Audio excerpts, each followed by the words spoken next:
Sa pagitan ng panaginip at realidad, natagpuan ko ang sarili ko sa loob ng isang silid. Silid na puno ng mga cabinet tulad ng sa opisina o silid-aklatan. Ang bawat cabinet ay puno ng mga files at mga papel na masinsing nakaayos na sa sobrang dami ay parang walang katapusan. Anong klaseng lugar to? Nasaan ako? Sa labis na pagtataka, sinimulan kong obserbahan ng mga lalagyan. Unang tumawag ng pansin ko ang lalagyang may pangalang mga babaeng nagustuhan.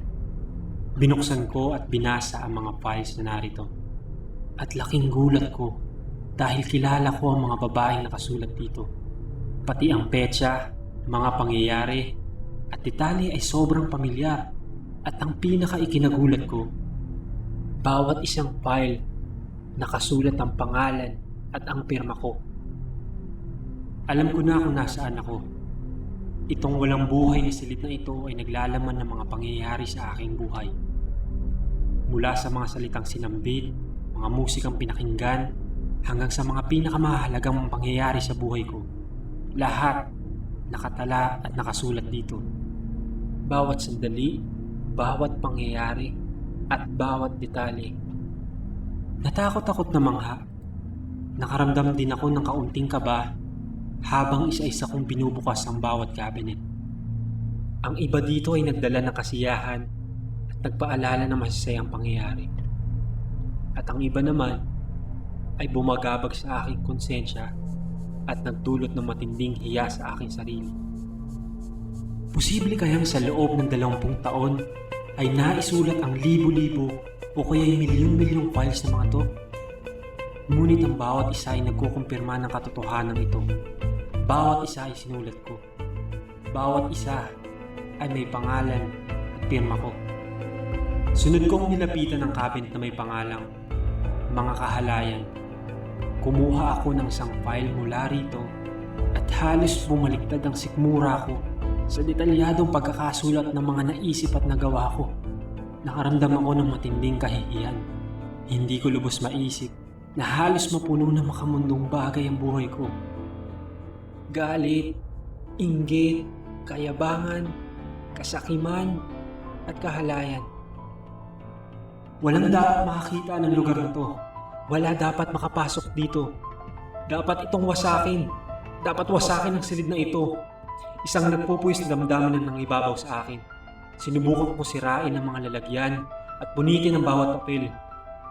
Pero sintigas ng mga bato at bakal ng mga ito. Hanggang sa nawalan ako ng loob at sumuko. At muli ko ibinalik ang mga ito sa lalagyan. Sa aking panghihina, napayuko ako sa tapat ng isang lalagyan. Napansin kong mukhang bago pa ito at tila hindi pa nagagamit. Ang lalagyan ay may pangalang mga taong binhagian ng salita ng Diyos. Iba ito sa lahat ng lalagyan, nagliliwanag ang hawakan nito. Matapos kong buksan, ang nakita ko lang ay lalagyan na halos walang laman. Meron lang itong kakaunting papel na halos mabilang ko lang sa aking daliri. Napaluhod ako at nagsimulang umiyak. Labis na kalungkutan ang dumurog sa puso ko. Sa labis na kahihiyan, ang sakit ay parang tumatagos sa aking kalamnan. Gusto kong siguruhin na wala ni isang tao ang makakaalam sa lugar na ito. Kailangan ko tong isara at itago ang susi nito. Ilang sandali pa, nakita ko siyang paparating. Ngunit hindi siya dapat makapasok dito. Kahit sino, wag lang siya. Wag lang si Jesus. Nalulungo ko siyang tinignan habang isa-isa niyang binabasa ang mga files sa mga lalagyang iyon. Pinili kong wag nang isipin ang mga sumunod na nangyari. Hindi ko kayang pagmasdan ang magiging reaksyon niya.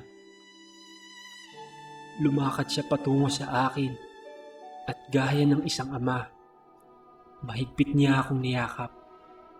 Naramdaman kong masigit pa ang kanyang pagtangis. Ang akala ko'y pagsasabihan niya ako, ngunit wala siyang sinabi ni isang salita. Sa halip, umiyak siya kasama ko. Naramdaman ko ang kanyang awa at pagmamahal para sa akin. Pagtapos noon, tumayo siya at bumalik sa mga lalagyan. Isa-isa niyang kinuha ang mga papel at sinimulang sulatan ng mga ito. Tumakbo ako para pigilan siya. Pero ang sunod kong nakita ay isang matingkad at buhay na pulang tinta. Pinalitan niya ng kanyang dugo ang pangalan ko. Patuloy niyang sinulatan ng kanyang pangalan ng mga papel. Bawat file, bawat pahina, at bawat tala sa buhay ko. Hindi ko lubos maisip kung paano niya nagawang sulatan ng kanyang dugo ang lahat ng iyon sa maikling oras. Matapos niyang isara ang huling lalagyan, bumalik siya sa tabi ko. Nilagay niya ang kanyang kamay sa aking balikat at sinabing, "Tapos na ang lahat." Tumayo ako at inalalayan niya ako paglabas ng silid. Wala itong saraduhan. At sa kabilang bahagi nito ay marami pang mga bagong lalagyang pupunuin.